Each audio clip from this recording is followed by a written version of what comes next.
বিসমিল্লাহির রহমানির রহিম। প্রথমে আপনারা আমাদের সাংবাদিক ভাইরা কষ্ট করে প্রিন্ট মিডিয়া এবং বিভিন্ন সাংবাদিক ভাইরা আপনারা কষ্ট করে এসছেন, তার জন্য আপনাদেরকে ধন্যবাদ জানাচ্ছি এবং কৃতজ্ঞতা জানাচ্ছি। আমি যেহেতু অনেকদিন পরে আমরা মিলিত হয়েছি, একটা সুযোগ পেয়েছি, আমরা একটু সময় নিতে পারি, আশা করি আপনাদের অসুবিধা হবে না। আমি এই মাসে জুলাই মাসে যারা গত বছর তাদের জীবন হারিয়েছে, আত্মহত্যা দিয়েছে, তাদের স্মরণ করছি, স্মরণ করছি এবং যারা ইন্তেকাল করেছে তাদের আত্মার মাগফিরাত কামনা, এবং আমি আশা করব যে তারা যে কারণে সেদিন তাদের জীবন দিয়েছিলেন, যারা আহত হয়েছিলেন, পঙ্গু হয়েছেন, তাদের জীবন বৃথা যাবে না। আমরা একটা সুন্দর বাংলাদেশ পাবো ভবিষ্যতে, একটা গণতান্ত্রিক বাংলাদেশ পাবো, যেখানে মানুষের আশা আকাঙ্ক্ষা প্রতিফলিত হবে, সেটা আমরা আশা করি। আজকে আমি আমাদের মেইন প্রেস কনফারেন্সের হচ্ছে একটা পার্টি থেকে একটা চিঠি দেওয়া হয়েছে আমাদের বক্তব্য দেওয়া, সেটার উপরে আমরা বক্তব্য দেব। তার আগে আমি জাতীয় পার্টি সম্পর্কে কিছু কথা বলতে চাই, কারণ একটা সুযোগ পেয়েছে আমি কথা বলতে চাই। সেটা হচ্ছে যে আমাদের প্রয়াত রাষ্ট্রপতি এরশাদ আজকে যখন ফিরিয়ে তাকায় দেখি তিনি যে কত বড় মাপের নেতা ছিলেন সেটা চিন্তা করেন। আজকের দিনে এত লোক মারা যাওয়ার পরে যে কথাবার্তা, যে সংস্কারের কথা হচ্ছে, এই সংস্কারগুলো এরশাদ সাহেব আজ থেকে 35 বছর আগে করার চেষ্টা করি। 35 বছর আগে আমরা বিচার বিভাগের বিকেন্দ্রীকরণ এটা করেছিলাম। দুর্ভাগ্যবশত তখনকার হাইকোর্ট সেটা ইনলিগ্যাল ডিক্লেয়ার করে। আমরা প্রাদেশিক সরকারের কথা বলেছি, আমরা মানুষ এই যে উপজেলা আজকে পদ্ধতি যেটা প্রচলিত আছে, এগুলো কিন্তু শেষ হয়। কেবল তিনি উপজেলা করেন, এটা একটা ফাংশনিং উপজেলা সিস্টেম তিনি করে। সাধারণত অনেক সময় আমরা একটা জিনিস আরম্ভ করি, সেটা ফাংশনিং। তিনি ওষুধ নীতি করে। আজকে বাংলাদেশের মানুষ অল্প দামে ওষুধ খান, সেই ওষুধ নীতি এইটা খেতে পারে বিগত জেনারেশন তিনি করে গেছেন। এবং তিনি যখন করেছিলেন তখন কিন্তু মাল্টি ন্যাশনাল যে কোম্পানিগুলো ছিল, বিদেশে যেসব কোম্পানি ছিল, সেগুলো কিন্তু এটার বিরোধী। আজকে জাতীয় পার্টির সময় আপনার ডিন্যাশনালাইজেশন উনি কমপ্লিট করেছেন। টেক্সটাইল, জুট, এটি দুইটা মেইন সেক্টর ছিল, এটা কমপ্লিট ডিন্যাশনালাইজেশন করে গেছেন। তিনি প্রাইভেট সেক্টরে ব্যাংক দিয়ে গেছেন, ব্যাংক ওনার সময় হয়েছে, ইন্স্যুরেন্স ওনার সময় হয়েছে। আজকে গার্মেন্টস, যে গার্মেন্টস দেখছেন ব্যাক টু ব্যাক এলসি, যে সিস্টেম যেটা কোথাও ছিল না, সেই জিনিস সেই সিস্টেম করে আজকে বাংলাদেশ 25 থেকে 30 বিলিয়ন ডলার ইতিমধ্যে ইনকাম। আজকে আমাদের যে লোক বাইরে যাচ্ছে, যে ম্যান পাওয়ার এক্সপোর্ট, এটাও কিন্তু এই ইরশাদ সাহেবের সময় শুরু হয়েছে। আজকে সেখান থেকেও আমরা $25 বিলিয়ন মতো পাচ্ছি। আজকে পিস কিপিং ফোর্স এইটা আপনারা জানেন, কুয়েত ইরাক যুদ্ধের সময় যখন বাংলাদেশের রাস্তায় রাস্তায় ইরাকের পক্ষে স্লোগান ছিল, সাদ্দামের পক্ষে স্লোগান ছিল, তখন কিন্তু আমরা একটা বড় আমি বলবো পদক্ষেপ নিয়েছিলাম। সেটা হচ্ছে যে সৌদি আরবিয়া এবং সেই যে অ্যালায়েন্সটা ছিল তাদের সাথে আমরা সেদিন গিয়েছিলাম এবং 4000 সৈন্য আমরা সৌদি আরবিয়া পাঠাই। প্রথমবারের মতো একটা যুদ্ধের সময় 4000 সৈন্য আমরা সৌদি আরবিয়া পাঠাই এবং সেটাই হচ্ছে আমাদের এই আজকের যে পিস কিপিং ফোর্স এবং বিভিন্ন দেশে যে আমরা আমাদের সৈন্য পাঠাই তার মানে শুরু। সুতরাং আপনি যদি দেখেন এই জাতীয় পার্টি, তারপরে আপনি আজকে সমস্ত বাংলাদেশে যে ইনফ্রাস্ট্রাকচার, গ্রামেগঞ্জে যে রাস্তাঘাট, সবগুলো কিন্তু আমি এখনো বলবো 80%, 70-80% রাস্তাঘাট কিন্তু আমরাই করে এসেছি। 20% পরে হয়েছে। হ্যাঁ, আমাদের সময় গ্রামীণ রাস্তায় আমরা ব্রিক্স তৈরি পর্যন্ত করছি, তখন আমরা ব্ল্যাক টপ যেটা কার্পেটিং বলে সেটা তখন আমরা করি নাই, কিন্তু ইনফ্রাস্ট্রাকচার যেই মেইন ইনফ্রাস্ট্রাকচার সেটা কিন্তু আমরা করে এসেছি। এবং আপনারা দেখেছেন যে ফ্লাড হয়েছে, জেনারেল এরশাদ সে কোমর পানি, আজকে যার 45 বছর বয়স সে হয়তো জানবে না, কিন্তু এই ছবিগুলো আমাদের কাছে আছে, আমরা আস্তে আস্তে দেখাবো। আজ থেকে যখন ফ্লাড হয়েছে ঢাকা শহর কোমর পানি, তখন তিনি কোমর পানিতে হেঁটে হেঁটে মানুষের কাছে গিয়েছেন, সমস্ত বাংলাদেশে তিনি খুশি পেয়েছেন। সুতরাং এই জিনিসগুলো জাতীয় পার্টির এটাই হচ্ছে ব্যাকগ্রাউন্ড। জাতীয় আরেকটা জিনিস আমরা অনেক সময় জানি না এবং বলি না, উপলব্ধি করি না, সেটা হচ্ছে যে আজকে বাংলাদেশের বাজেট হচ্ছে প্রায় 8 লক্ষ কোটি টাকা, প্রায় 781 না কত, আমি 8 লক্ষ ধরলাম। আপনারা শুনে আশ্চর্য হবেন, 10 বছরে আমাদের 9.5 বছর যে সময়কাল আমরা এই দেশ শাসন করেছি, তখন আমাদের এই 9.5 বছরে 84,000 কোটি টাকা, 9.5 বছর, অর্থাৎ 1 বছরের বাজেটের 10% দিয়ে আমরা বাংলাদেশের এই ইনফ্রাস্ট্রাকচার আমরা তৈরি করি। বাংলাদেশের যে উন্নয়ন তখন হয়েছে মাত্র আজকে 1 বছরের যে বাজেট তার 10 ভাগের 1 ভাগ, অর্থাৎ 85,000 কোটি টাকা ছিল 9.5 বছরের। শুধু এই জিনিসগুলো মানুষ আজকে 35 বছরে অনেকে ভুলে গিয়েছেন বা অনেকে জানেন। সেই জন্য আমি এই কথাগুলো বলছি, এই পার্টির সে ঐতিহ্য আছে। এবং গত 35 বছর আমরা ক্ষমতা থেকে যাওয়ার পর আরেকটা জিনিস, এরশাদ সাহেবকে অনেকে বলেন স্বৈরাচার, উনি পৃথিবীর ইতিহাসে বাংলাদেশ না, এই সাবকন্টিনেন্ট না, পৃথিবীর ইতিহাসে কোথাও নাই কোন একটা সরকার প্রধান ক্ষমতা থেকে বের হয়ে জেলে বসে 5-5টা সিট থেকে তিনি নির্বাচিত হয়েছেন। এবং তাকে যদি স্বৈর শাসক আপনারা বলেন, তাহলে এই ডেফিনেশনটা আমি বুঝি।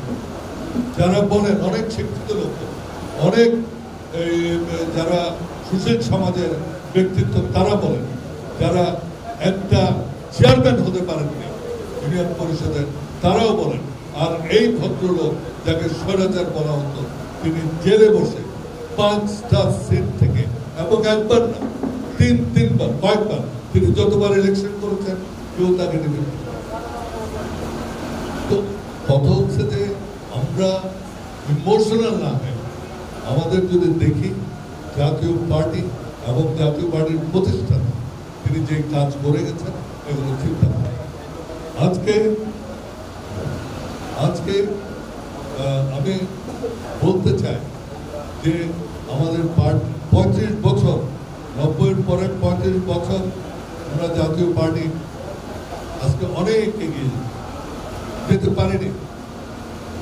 তার কারণ এই 35 বছর ধরে যারা ক্ষমতায় ছিলেন তারা এরশাদ সাহেবকে রাজনীতি করতে দেন। তার বিরুদ্ধে জেল, জুলুম এবং নানা মিথ্যা কেস, আজকে তিনি মারা গেছে তো কোনো কেসও তো তাকে শাস্তি দেওয়া কারণ। মঞ্জুর হত্যার কথা বলেছে,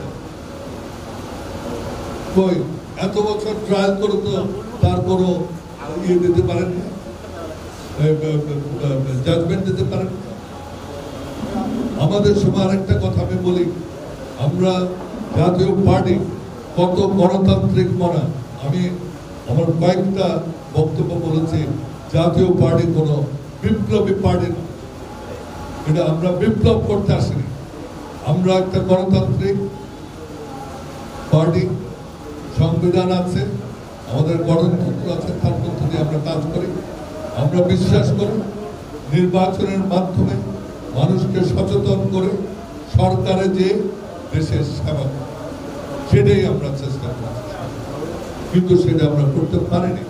কারণ আমি আগেই বলেছি এরশাদ সাহেবকে সেই সুযোগ কখনো দেওয়া, আরেকটি কারণে করতে পারেনি, সেটাও আপনারা কখনো এটা উপলব্ধি কেউই করেন। সেটা হচ্ছে যে জাতীয় পার্টি ব্যাংক দিয়েছে, কিন্তু জাতীয় পার্টির কেউ ব্যাংকের মালিক। জাতীয় পার্টি ইন্স্যুরেন্স কোম্পানি দিয়েছে, ইন্স্যুরেন্স কোম্পানির মালিক। জাতীয় পার্টির কারো কাছে বড় বড় সেই কর্পোরেট হাউসগুলো না, যেটা অন্য দলের প্রত্যেকেরই আছে। যেহেতু আমাদের অর্থ ছিল না এবং সরকার, যেই সরকার যখন ছিল তারা আমাদেরকে রাজনীতি করতে জানে, নানা রকম বাধা সৃষ্টি করছে, সেই জন্য আমরা এই দলটাকে এগিয়ে দিতে পারি। এখন আমরা মনে করি আমাদের এই দলকে আমরা সুসংগঠিত করে এগিয়ে যেতে, এবং আমরা সেই জন্য এই পার্টিকে সুসংগঠিত করার জন্য আমাদের প্রেসিডিয়াম মিটিং,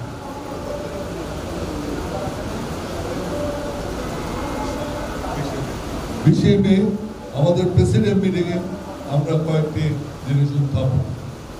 প্রথম ছিল 20-এর এক ধারা গণতন্ত্রে, সেটা এমন একটা ধারা, এটা কোনো রাজনৈতিক দলে থাকতে পারে। আপনারা প্রশ্ন করতে পারেন, এবং এটা আমি মনে করি লজিক্যাল একটা প্রশ্ন, সেটা হচ্ছে যে এতদিন আপনারা বলেননি।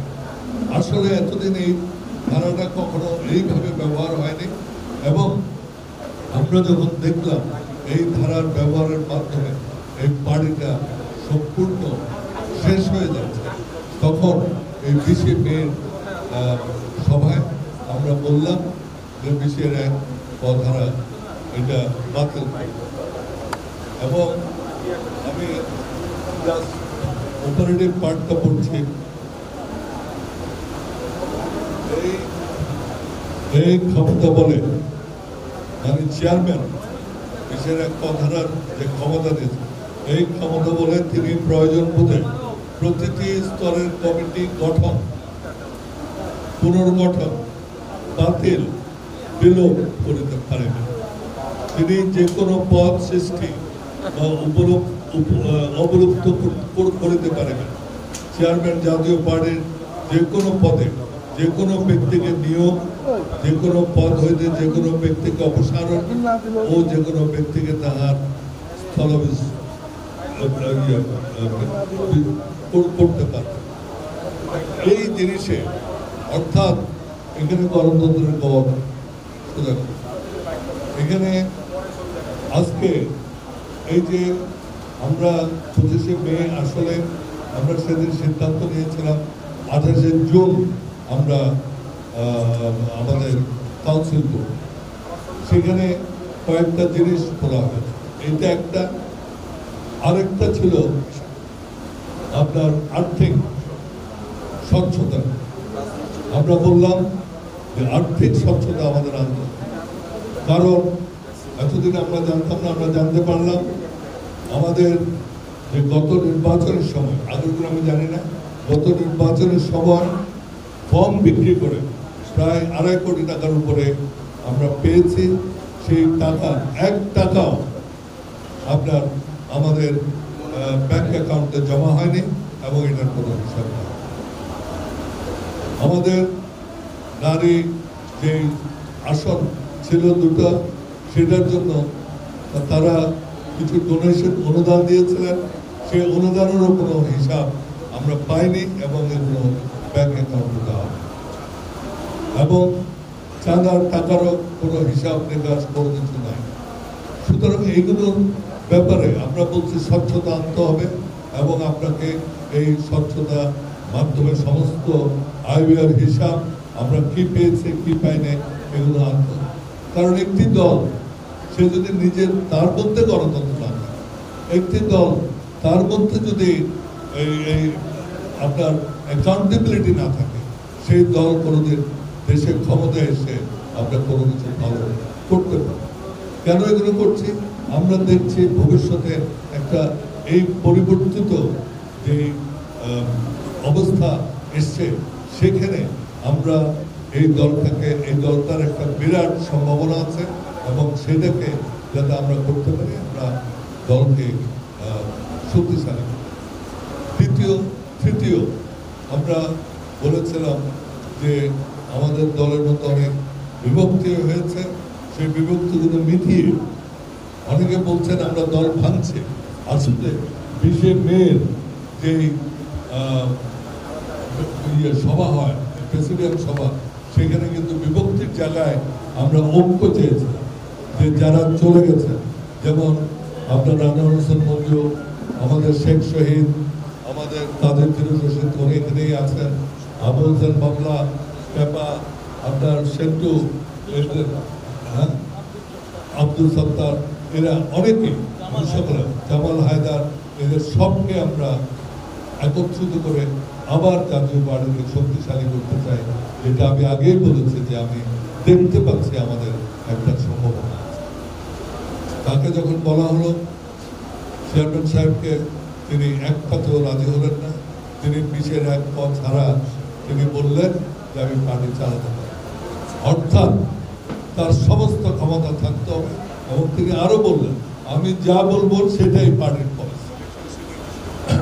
তারপরে তিনি বলেছেন, আমি শুনেছি তাকে যখন অনেককে জিজ্ঞাসা করেছে আমাদের কেন বের করতে চান, তিনি বলেছেন ওনারা কয়েকটা সিট নিয়ে ধ্যান দরবার করছেন, এই তারা এগুলো করে তাদেরকে আমি রাখতে চাই। আমার কথা হচ্ছে যে ধ্যান দরবার কে করবে? কে তার স্ত্রীর সিটের জন্য প্রথমে যতক্ষণ পর্যন্ত সিট অ্যাডজাস্টমেন্ট আওয়ামী লীগের সাথে তার স্ত্রীর সিট করা হয়নি, ততক্ষণ পর্যন্ত তিনি পার্টির যে একটা মনোভাব ছিল নির্বাচনে যাবেন না, সেই মনোভাব নিয়েছে।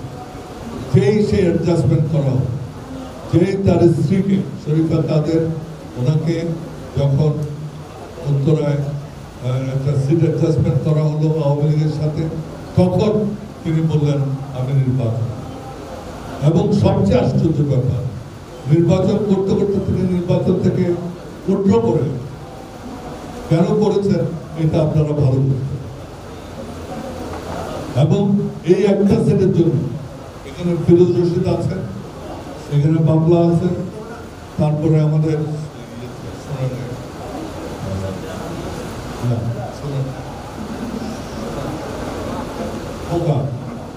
তার 3টা সেট আমরা অ্যাডজাস্ট করতে পারেন।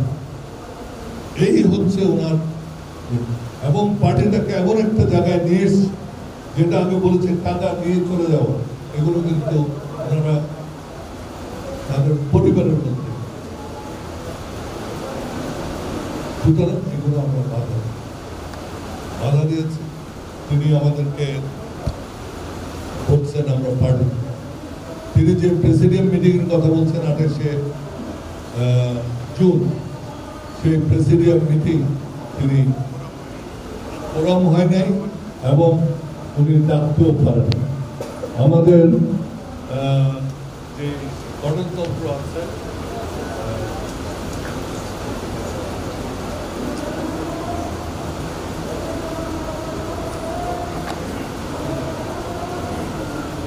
আপনার এখানে উপধারা 20-এর 3 এটাতে আছে মহাসচিব চেয়ারম্যানের সাথে আলোচনার ভিত্তিতে। জিনিসটা হচ্ছে মহাসচিব চেয়ারম্যানের সাথে আলোচনার ভিত্তিতে নির্বাহী কমিটি, প্রেসিডিয়াম এবং কেন্দ্রীয় নির্বাহী কমিটির সভা আহ্বান ও আলোচনার বিষয় নির্ধারণ করে। তাহলে কে ডাকবেন? ডাকবেন মহাসচিব। আলোচ্য সূচি কে ঠিক করবেন? করবেন মহাসচিব। এবং 28 জুন তাদের যে দেওয়া চিঠি, সেই তখনও আমরা তাদের পক্ষে, তাদের যদি আর্গুমেন্টটা ধরি, তখনও কিন্তু আমরা প্রেসিডেন্টের সদস্য, আমরা কো-চেয়ারম্যান, সিনিয়র কো-চেয়ারম্যান এবং উনি মহাসচিব। আমাদেরকে কাউকে ডাকেননি এবং তিনি মিটিং ডাকার এখতিয়ার তার, কারণ মিটিং ডাকার এখতিয়ার হচ্ছে একমাত্র মহাসচিব এবং মহাসচিবের দায়িত্ব হচ্ছে তার সাথে আলোচনা।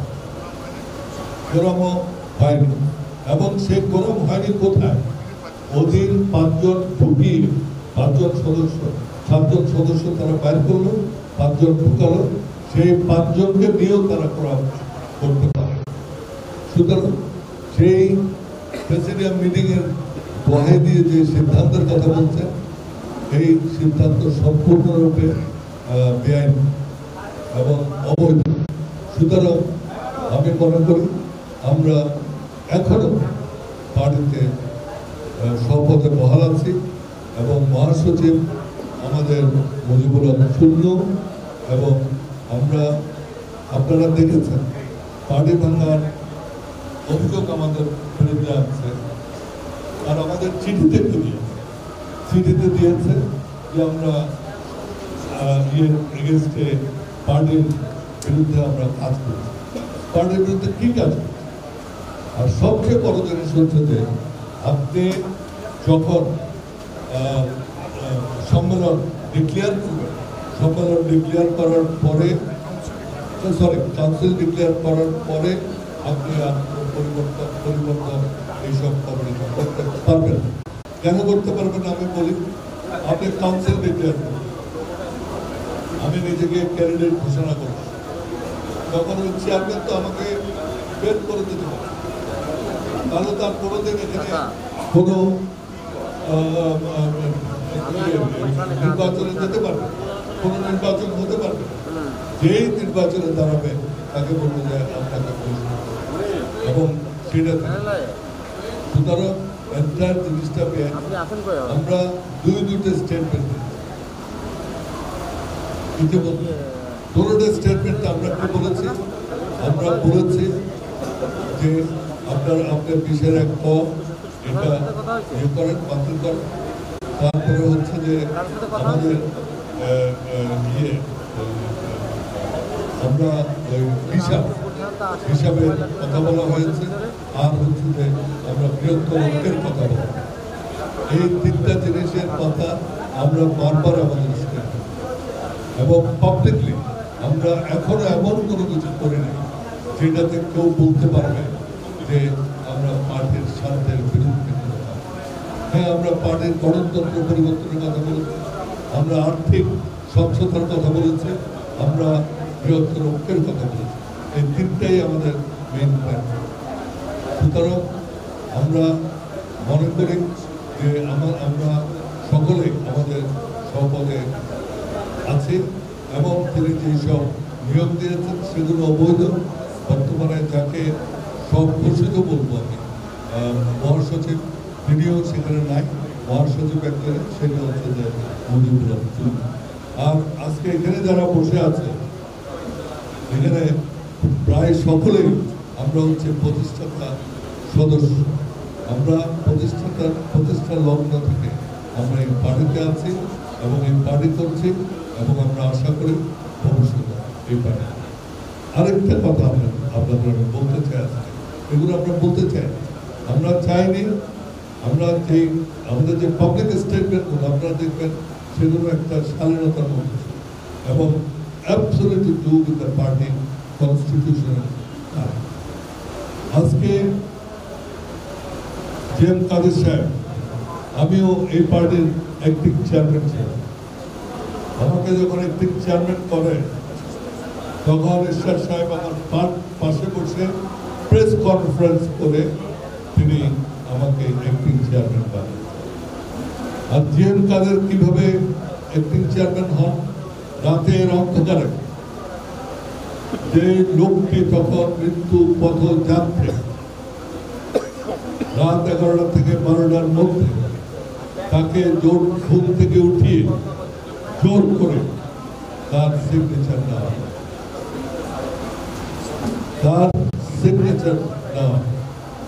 জোর করে সুতরাং এটা হচ্ছে কু হয় মিলিটারি কু হয় ঠিক সেরকম রাতের অন্ধকারে যে জোর করে আপনার ঘুম থেকে উঠিয়ে জোর করে সিগনেচার নিয়ে তিনি তার আপনারা বলতে পারেন তাহলে আপনারা তখন প্রতিবাদ করেন এই জন্য যে আমাদের একটা পার্টি আমরা এমনি সরকারের অত্যাচারে জর্জরিত ছিলাম সেখানে আমরা কিছু বলিনি ঈশ্বর সাহেব না এবং ঈশ্বর সাহেব তিনি তখন খুবই অসুস্থ ছিলেন এবং আমরা এরকম কিছু যদি করি সে সব থেকে তার কিছু হতে পারে সেই জন্য আমরা করি এবং সাথে সাথে আমি একটি কথা বলতে চাই তখন এই হস্তান্তরের আগে এই জোর করে লেখানোর আগে রাত 11টা কেউ পার্টির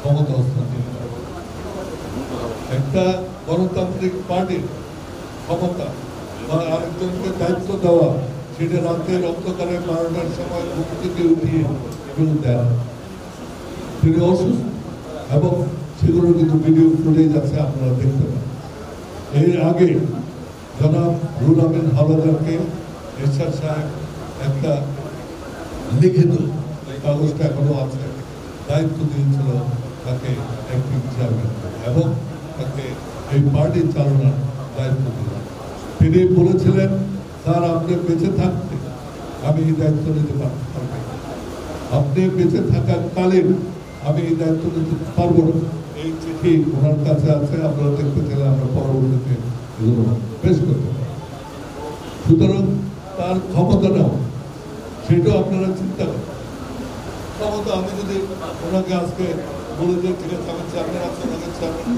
প্রেস কনফারেন্স করে সুন্দর করে সকলের সামনে আমি রাত 12টার সময় যে আমি তো সাইন করব সুতরাং ওনার প্রত্যেকটা জিনিসে এই স্বৈরাচারী মনোভাব অগণতান্ত্রিক মনোভাব এবং বেআইনি কার্য আর আমি তার যোগ্যতা নিয়ে একটা খালি কথা বলবো সেগুলো তার ব্যক্তিগত ব্যাপার সেই জন্য আমি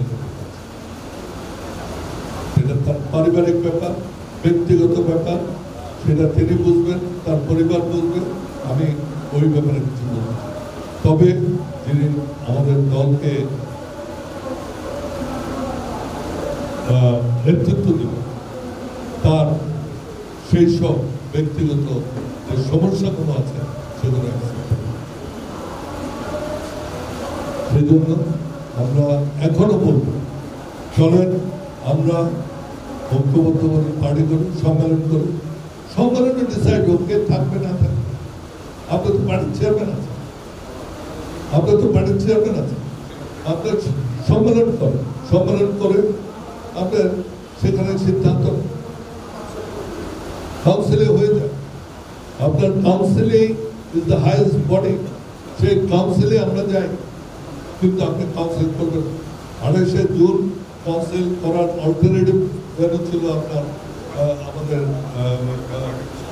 কালচারাল পার্টি সামনে সেটাতে আপনার সমাবেশ ডাকেন যাতে আপনার সম্মেলন কাউন্সিল যাতে করতে পারেন সুতরাং এখনো সময় আছে আমরা পার্টিকে ঐক্যবদ্ধ রাখতে চাই পার্টি ঐক্যবদ্ধ থাকুক এবং অনতিবিলম্বে আমরা কাউন্সিল করি যেসব ইস্যু আমরা তুলেছি সেগুলো কাউন্সিলে পেশ করা হোক এবং কাউন্সিলের সিদ্ধান্তের মাধ্যমে এগুলো সমাধান। আপনাদের সকলকে ধন্যবাদ। এখানে রুহুল আমিন হাওলাদার আছেন, উনি হয়তো কিছু বলবেন, তাকে বলার জন্য অনুরোধ।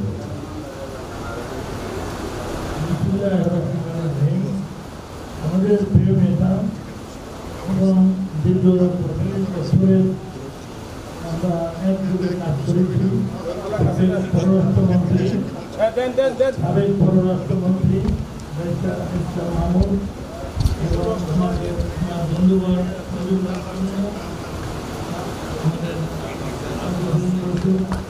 আমাদের নাজমা এবং জাহাঙ্গীর ইসলাম সহ এখানে যারা স্টেডিয়াম সদস্য উপস্থিত আছেন, আমি কৃতজ্ঞতা জানাই সাংবাদিক ভাই বোনদেরকে, প্রিন্টিং মিডিয়া এবং ইলেকট্রনিক মিডিয়ার সকল উপস্থিত ভাইদেরকে যে এই বৃষ্টি ঝরা দিনে আপনারা ঝুঁকি নিয়ে এসেছেন।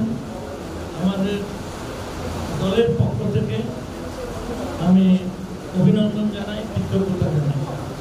অনেকদিন পর দেখা হলো, এই জন্য আমি একটি নিবেদন করতে চাই। আপনাদের স্মৃতিপটে ভেসে আসবে এই দীর্ঘ পথ। আমি এই দলের 17 বছর মহাসচিব ছিলাম। অনেক ভাই আমরা সকলে অনবধি ফান্ড। আমাদের পল্লীবন্ধু হোসেন মোহাম্মদ এই দলকে এই দল 9 বছর যে শাসন করেছে, এই 9 বছরের শাসন আমল একটি স্বর্ণযুগ ছিল। উন্নয়ন ছিল, এরশাদ সাহেবের শাসন আমল উন্নয়ন ছিল, সেবা ছিল, সেবা ছিল, কল্যাণ ছিল এবং দেশের মানুষের ভাগ্য পরিবর্তনের জন্য আমরা এরশাদ সাহেবের নেতৃত্বে একযোগে কাজ করেছি, আপনারা জানেন। এবং আমাদের একটি কাজের জন্য কোনো মন্ত্রী পরিষদের সদস্য, মেম্বার অফ পার্লামেন্ট কাউকে একদিনের জন্য কারাগারে নেওয়া হয়নি। আমরা দীর্ঘদিন এই অপোজিশন করি, কিন্তু আজকে যে এই দীর্ঘ পথ আমাদের সরকারের বাইরে 90 সনের ডিসেম্বরে আমরা সরকার থেকে চলে এসেছি, কিন্তু তারপর থেকে আমরা সংগ্রাম করছি। আমাদের দলের উপরে অনেক ষড়যন্ত্র হয়েছে এবং অনেক আঘাত হয়েছে এবং এইভাবে ষড়যন্ত্র করে আমাদেরকে বাদ দেওয়া হয়েছে, আমাদের অনেক সহকর্মীকে দল থেকে বাদ দেওয়া হয়েছে। এটা একটি গোষ্ঠী, একটি শক্তিশালী গোষ্ঠীর ষড়যন্ত্র। তাদের এই ষড়যন্ত্রের ফলশ্রুতি দিতে আমরা যারা এই দলের শুরুতেই ছিলাম, এইভাবে আমাদেরকে বাদ দেওয়া হয়েছে।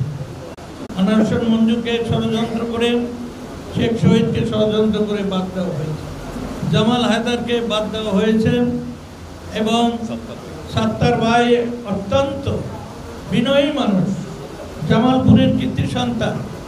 সে পাকিস্তানের হলেও সে এমপি ছিল, তার নামটা পর্যন্ত দলে রাখা হয় নাই।